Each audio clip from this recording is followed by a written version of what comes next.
guests, ladies and gentlemen, it gives me great pleasure to welcome you tonight on behalf of Eastern Mosaic and SABC2. The Ramayana is an ancient Sanskrit epic filled with trials, tribulations, adventures, and romance, with the triumph of good over evil as an underlying theme. In a present-day context, the story of Indian South Africans and their 150-year journey from being newly arrived indentured workers to fully fledged citizens of a democratic state is equally epic. And there are many stories that need to be told. One such story is that of Tulsia Perumal Naidu. Eastern Mosaic has had the privilege of meeting with this remarkable Imagineer on treasured occasions. Here are some excerpts from the special moments captured.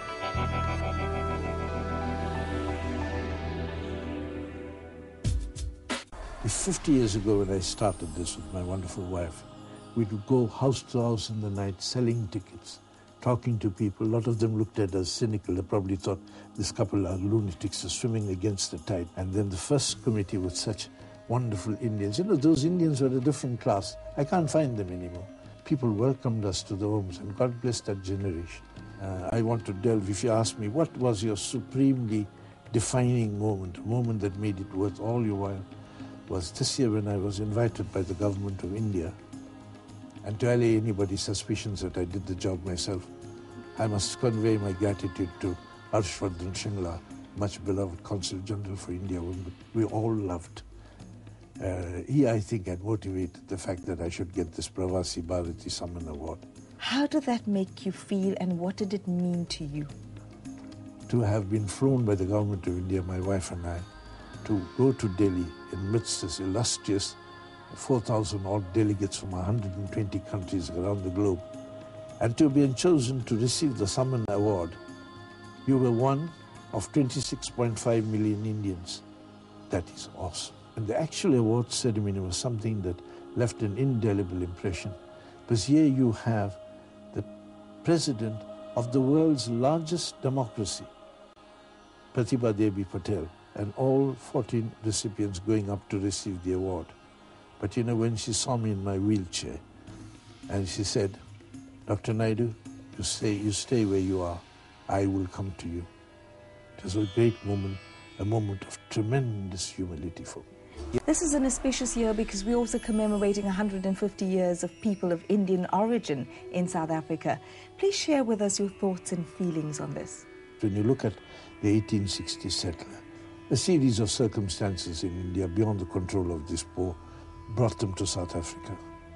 What happened was an utter betrayal of all the promises made to the settler.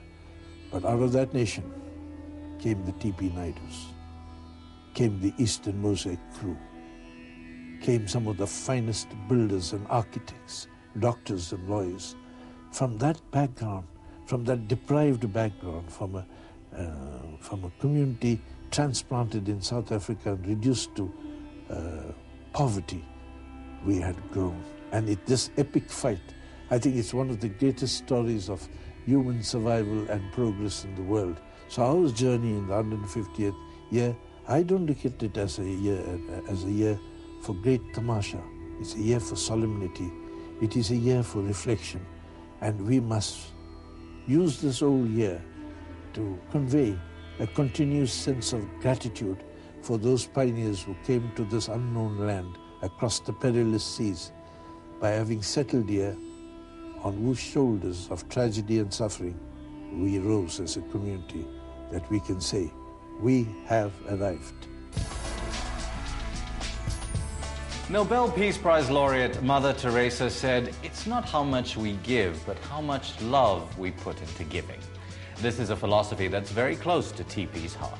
He has indeed put a great deal of love into all his projects.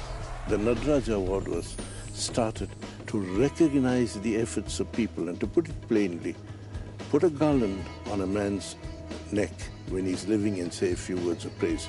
Don't do it when he's dead. It's too late. The thing is, if you aim high enough, you get high enough. You must have an aim and a focus in life.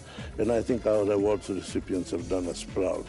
Let me congratulate the doyen of Indian culture, Dr. T.P. Naidu, for a lifetime achievement in not only promoting and propagating Indian culture in South Africa and inspiring generations of Indians towards this effort, but also in working ceaselessly to bring India the country of his love, and South Africa, the country of his birth, closer together. Well, you know, the Indian community is outstanding for self-help.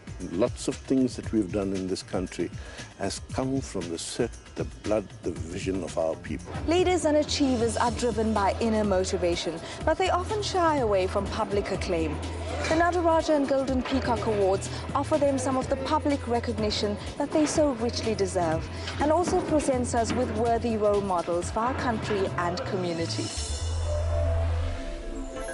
May I, on behalf of all of you present tonight, congratulate Dr. T.P. Naidu on being conferred with the Pravasi Bharatiya Samman Award by the President of India earlier this year. We commend you, T.P., on your vision and sheer tenacity in ensuring the survival of Indian culture in South Africa. Over the years, the Swami Tyagaraja Festival has earned a faithful following among lovers of the classical performing arts.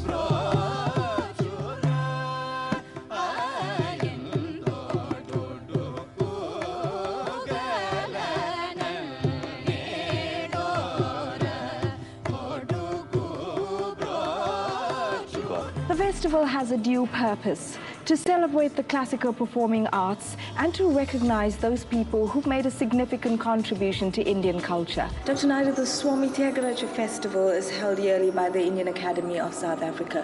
What does the festival mean? Tyagaraja's compositions are as meaningful today to this new world as it was 2.5 centuries ago. His compositions are so beautifully done that the meanings that he was consciously promoting, or the love of humanity and the love of God, then prevails today.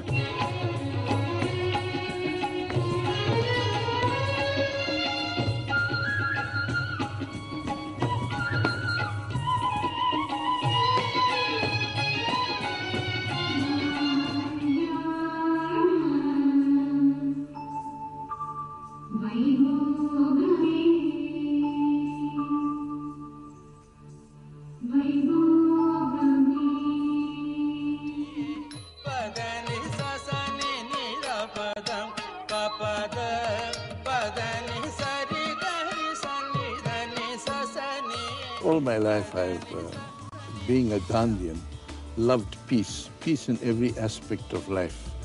And Tyagaraja Swami's music provides the balm for the soul.